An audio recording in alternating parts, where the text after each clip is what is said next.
Sea tu voluntad, Hashem, Dios mío, que por mi causa nadie cometa un error y que no falle en alguna cuestión de halajá y que por dicho motivo mis compañeros se burlen de mí y que no diga que lo impuro es puro ni que lo puro es impuro y que mis compañeros no tropiecen en una cuestión de halajá y no permitas que yo me burle de ellos. Talmud Berajot 28b.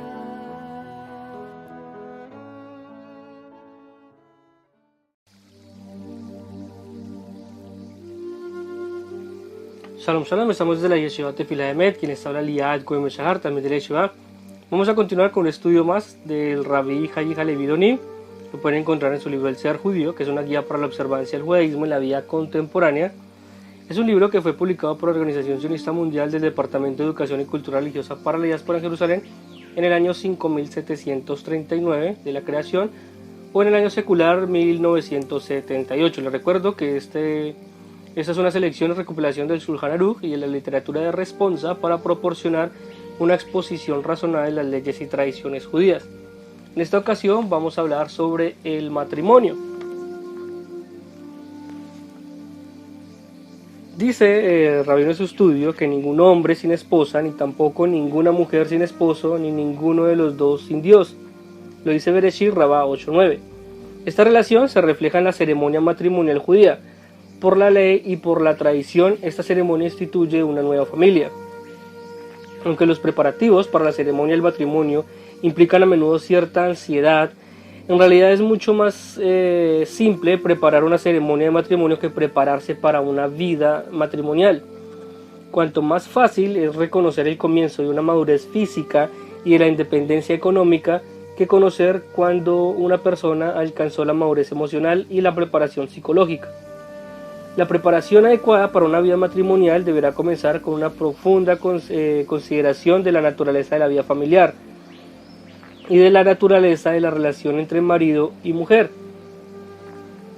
La ceremonia matrimonial dice que las ceremonias matrimoniales judías consisten en dos partes: desposorio o santificación, que se conoce como un kiddushin, durante el cual la novia es prometida al novio al colocarle este anillo en su dedo, a la vez que dice: Harei at mekudeshet li vedatava su kedat Moshe ve Israel. He aquí que tú eres santificada, prometida a mí, con este anillo según la ley de Moisés y de Israel. Con esta declaración y con todo el consentimiento de la novia, esta se transforma en su esposa. Esta parte exige la presencia de dos testigos idóneos. Matrimonio, el Nisuin, es la consumación de la promesa. Queda simbolizada por la novia y el novio, parados obviamente bajo el palio que se conoce como una jupá. En tanto se recitan las 7 bendiciones, Sheva Berajot. La recitación de estas bendiciones exige la presencia de Yom Minyan. Las bendiciones apropiadas para estas dos partes de la ceremonia las pronuncia el oficiante frente a una copa de vino. La novia y el novio beben el vino. Debido a que el contrato matrimonial, que se conoce como una ketubá, que obliga al marido a mantener a su esposa, debe de redactarse antes de la ceremonia. Es costumbre de la ketubá que esta ketubá se lea durante la ceremonia matrimonial entre el kiddushim y el nisuim. Es costumbre no utilizar para la ceremonia anillos con diamantes o piedras preciosas. Esto está relacionado con el deseo antiguo de evitar cualquier posibilidad de fraude que pueda invalidar el matrimonio. Si el consentimiento de la novia para contraer matrimonio fue motivado por el valor del regalo que recibía y las piedras preciosas resultaban falsas o de menor valor que el supuesto que existieran, y esos fundamentos eran cuestión de invalidar el matrimonio por cuestiones más de materialismo. Si utiliza un anillo con piedras preciosas y la novia tiene el conocimiento de su valor, la validez de la ceremonia matrimonial no puede ser puesta en duda. El anillo que el novio entrega a la novia durante la ceremonia no puede ser prestado, sino que debe ser propiedad del novio. Este anillo se considera como un regalo a la novia y no simplemente como un objeto utilizado en un acto simbólico. Una persona no puede entregar algo que tiene calidad de préstamo y que no le pertenece. Si existe un anillo familiar que posee valor sentimental y la pareja desea utilizarlo para la ceremonia, esto puede hacerse si el novio lo adquiere de su dueño legal como obsequio o lo compra. De este momento tiene la libertad de entregarlo a la novia. El anillo le pertenece y puede hacer con él lo que quiera. Es costumbre romper un vaso cuando finaliza la ceremonia matrimonial, para recordar así la destrucción del antiguo templo de Jerusalén por los romanos en el año 70 de la era común. Se rompió un vaso y prácticas semejantes en otras ocasiones fueron ordenadas por la Mishnah para recordar la destrucción del templo. Aunque el Estado judío fue restaurado en 1948 y la soberanía del monte del templo retornó a manos judías, en 1967 el templo todavía no ha sido restaurado. Por eso el vaso roto continúa simbolizando el carácter incompleto de la restauración religiosa de Israel. El palio de la jupá simboliza la consumación del matrimonio. Esta consumación se indica también haciendo que el novio y la novia se retiren a solas a una habitación para un corto periodo de intimidad inmediatamente después de la ceremonia. La comida festiva que sigue la ceremonia se considera como Seudat Mitzvah y es una fiesta religiosa. Las Sheva Berajot que se pronunciaron durante la ceremonia matrimonial se repiten a conclusión de al finalizar la comida matrimonial, y es una gran mitzvah alegrar el novio y la novia, música, danzas y expresión de gran alegría que acompañan tradicionalmente las ceremonias matrimoniales judías. Las ceremonias de matrimonio no pueden tener lugar en Shabbat o durante las festividades, como tampoco en los días intermedios de Pesach y Sukkot, ni tampoco durante las 3 semanas que van del 17 de Tamuz hasta Tisha B'Av, ni durante un periodo de 33 días de Sefirah HaOmer, ni en un día de ayuno ordinario. En cuanto a los matrimonios prohibidos, todas las uniones, ya sean temporarias o permanentes, que se produzcan en una sola ocasión o que se repitan entre hombre y una mujer, que entran dentro de las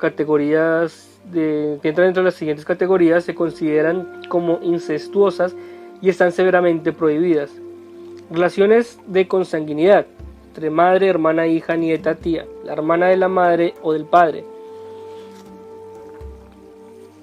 Casos de afinidad, las viudas de relaciones sanguíneas, por ejemplo, la esposa del propio hijo, la esposa del padre, la esposa del tío, o sea, la tía política, la esposa del hermano, etc. Respecto a la esposa del hermano, como en caso de excepción, Deuteronomio 25:5, donde se establece la obligación para un hombre de esposar a la viuda de su hermano si éste murió sin dejar descendencia. Sin embargo, según la ley rabínica, un hombre debe ejercer su derecho a negarse. A contraer este tipo de matrimonio se denomina como levirato, y participar de una ceremonia de Jalitzá para liberar a la viuda del hermano a fin de que ésta pueda desposarse con cualquier otro hombre. También están incluidas en esta categoría la realización de consanguinidad de la esposa propia, por ejemplo la madre de la esposa, la hermana de la esposa, los hijos de la esposa, o de matrimonios anteriores. Está prohibido, son matrimonios prohibidos. La esposa de otro hombre que no haya obtenido el divorcio judío válido, que se conoce como un get, que de su esposo anterior. También está prohibido la segunda unión de un hombre a una mujer y la hija o nieta de esta, que ambas vivan o después de la muerte de la mujer. También está prohibida la hermana de la esposa durante la vida de la esposa, inclusive si se ha divorciado el esposo. Solo después de la muerte de su esposa o ex esposa, el hombre puede desposar a la hermana de esta. Todas las uniones anteriormente señaladas están prohibidas por la ley judía y la Torá.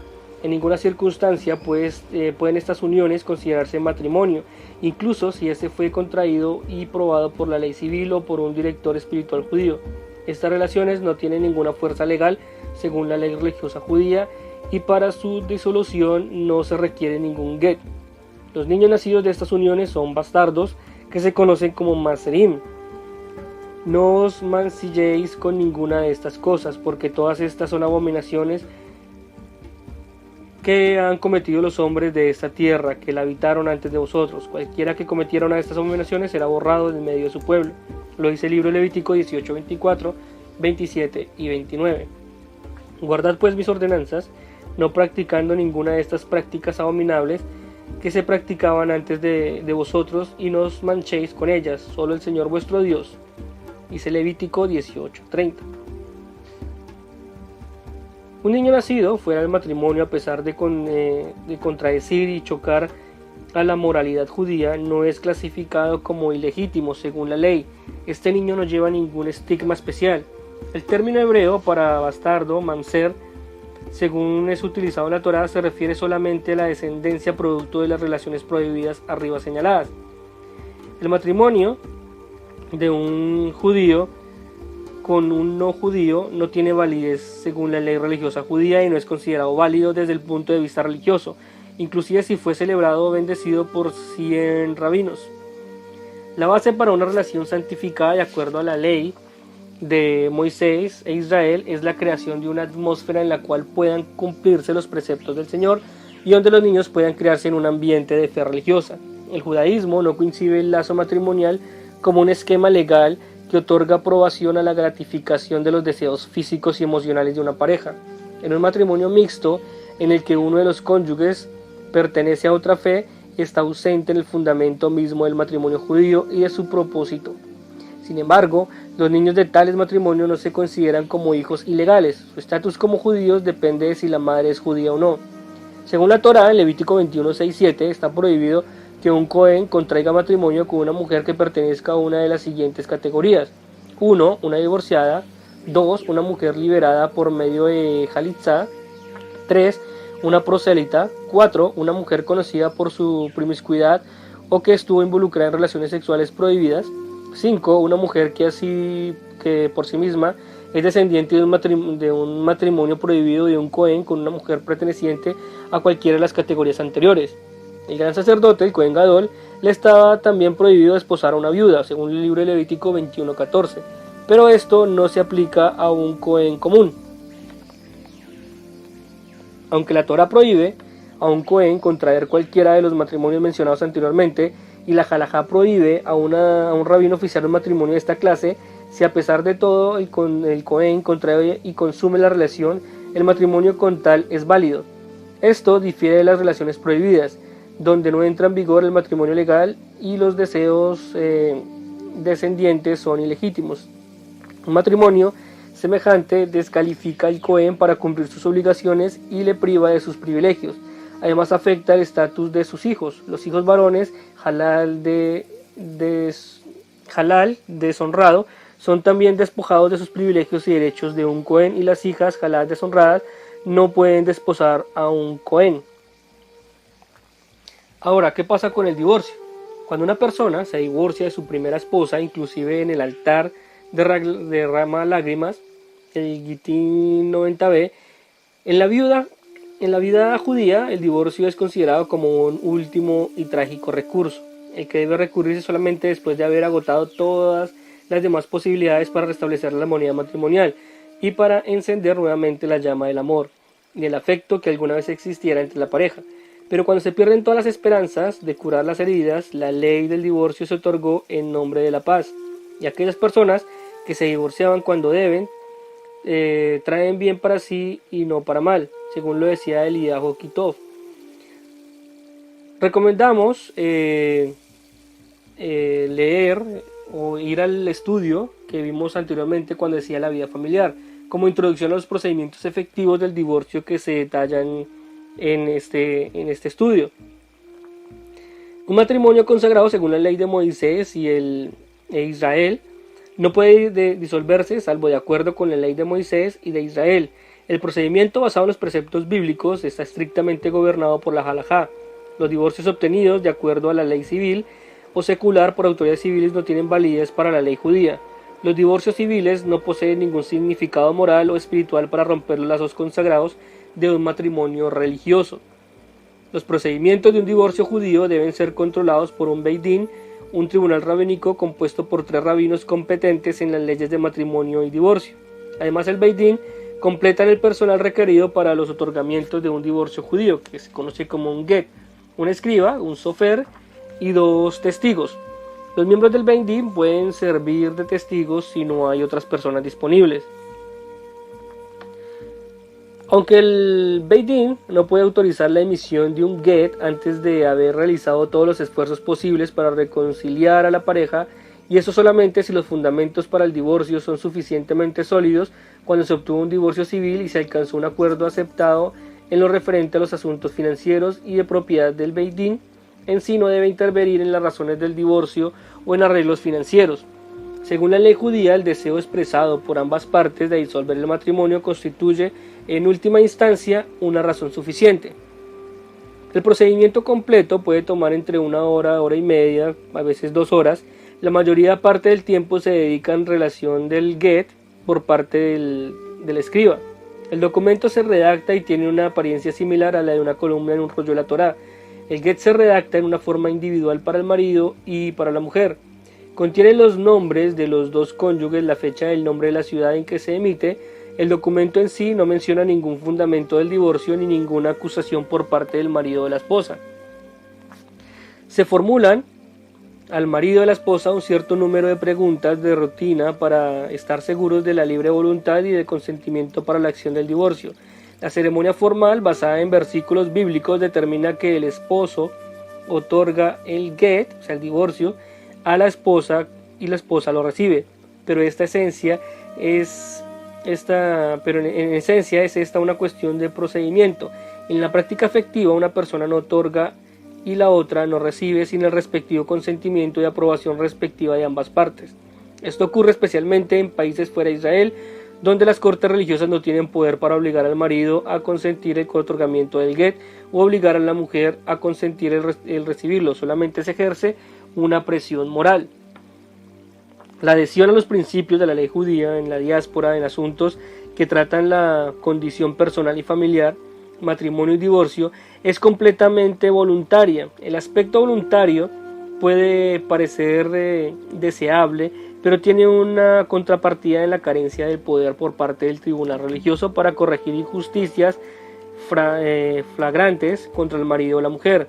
Los documentos de divorcio no pueden ser impresos como formularios, deben ser escritos en su totalidad y específicamente para un hombre determinado y una mujer determinada y para el propósito específico de llevar a cabo el divorcio determinado. El escriba y los dos testigos deben ser personas piadosas y observantes y no deben estar relacionados entre sí ni tampoco con el marido o con la esposa. El procedimiento es más sencillo cuando tanto el marido como la mujer están presentes, pero si pudiera resultar difícil e indeseable que estos se encuentren cara a cara, el procedimiento se completa por medio de un mensajero. En ese caso, el marido coloca el documento en las manos de un mensajero que actúa con nombre del marido. Cualquier miembro del Beit Din, uno de los testigos o el mismo escriba pueden actuar como tal, y después de finalizarlo el procedimiento se hace una rasgadura en el documento para indicar que este ya fue utilizado y no puede volver a usarse nuevamente. El documento en sí es retenido por el Beit Din y conservado en un archivo permanente, cartas oficiales denominadas de liberación que entregan al hombre y a la mujer como testimonio de que el get ha sido otorgado, confirmado así que el derecho de contraer nuevamente matrimonio. Si se extravía un documento de estos, puede obtenerse otra copia. Si se pierde el documento de divorcio original, es imposible reemplazarlo. Después de otorgarlo, el get, una mujer no puede casarse nuevamente durante un periodo de 92 días. La razón de este periodo de espera es evitar toda duda acerca de la paternidad que pueda surgir si ella se casa nuevamente y concibe inmediatamente. Las leyes referentes a la redacción de un documento válido, de acuerdo a la halajá, y los procedimientos en sí son numerosos y complejos, por ello deben ser vigilados por unas personas más competentes en la ley de divorcio para evitar un error que pueda invalidar el get. Ahora, hablando de Halitzá, la ceremonia de liberación, se basa en un versículo de Deuteronomio 25:7-10 y es una ceremonia alternativa del Yibún prescrito en la Halitzá, que libera a la viuda de un hombre que murió sin dejar hijos para que pueda volver a casarse. Esta mujer puede volver a casarse con otra persona que no sea el hermano del marido fallecido, aunque la unión con la esposa del hermano figura entre las relaciones incestuosas prohibidas por la Torá y se aplica incluso cuando la esposa enviuda o se divorcia. La única excepción contenida en la Torá se refiere al caso en que el hermano muera sin dejar descendencia. Lo dice Deuteronomio 25:5-6. Es la única forma de que pueda casarse con la hermana después que la unión de la viuda del hermano no haya tenido hijos. Dice que la unión con la esposa del hermano, figura entre las relaciones incestuosas prohibidas por la Torá y se aplica incluso cuando la esposa enviuda o se divorcia. La única excepción contenida en la Torá se refiere al caso de que el hermano muera sin dejar descendencia. Es la única. Lo dice el libro de Deuteronomio 25:5-6. Para evitar la calamidad de que la línea familiar se extinga y el nombre de un hombre perezca. El hermano sobreviviente de ese hombre sin hijos debe desposar a la viuda para criar un heredero en nombre de la persona fallecida. El nombre de ese marido es Yibum, o marido levirático. En latín, levir es hermano del esposo. Sin embargo, el hermano puede rehusarse a contraer matrimonio con la esposa del hermano fallecido. En este caso, la Torá estipula que la ceremonia de Jalitzá queda liberada uno del otro. Esta es la Jalitzá, cuando el hermano se rehúsa a contraer matrimonio con la viuda. Sin embargo, la ley rabínica exige que el hermano sobreviviente ejerza el derecho de rechazo y libere a la viuda de su hermano para que pueda desposar a cualquier otro varón, por razones morales. Los rabinos se consideraron obligados a impedir que se consume un matrimonio levirático. Consideran que sería muy difícil para un hombre cohabitar con su hermana política con el solo propósito de cumplir con un deber religioso. Si ese propósito especial, la relación hubiera sido considerada incestuosa. De la misma manera que un get sirve para liberar mutuamente al esposo y la esposa según la ley de Moisés y de Israel, la Jalitzá tiene el propósito de liberar a la viuda sin hijos y al hermano sobreviviente del lazo legal judío. La ceremonia de Jalitzá debe ser conducida solamente por un Beidín competente. Estas son algunas leyes en cuanto al matrimonio y el divorcio. Les recuerdo que este estudio es un estudio del rabino, el Rabbi Hai Halevi Onim, que lo encuentran en el libro El Ser Judío, que es una guía para la observancia del judaísmo en la vida contemporánea. Y bueno, hasta aquí los acompaño, espero este estudio les haya sido de bendición. Quien les habló, Liat Cohen Ben Shahar, también de la Yeshiva Tefila Emet, y Shalom.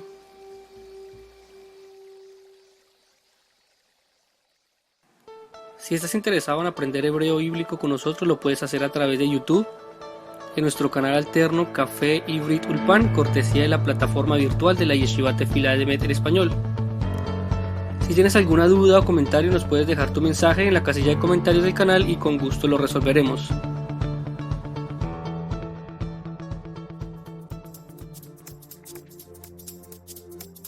Si quieres apoyarnos con tu donación, lo puedes hacer a través de PayPal, www.paypal.me/yeshivahelp.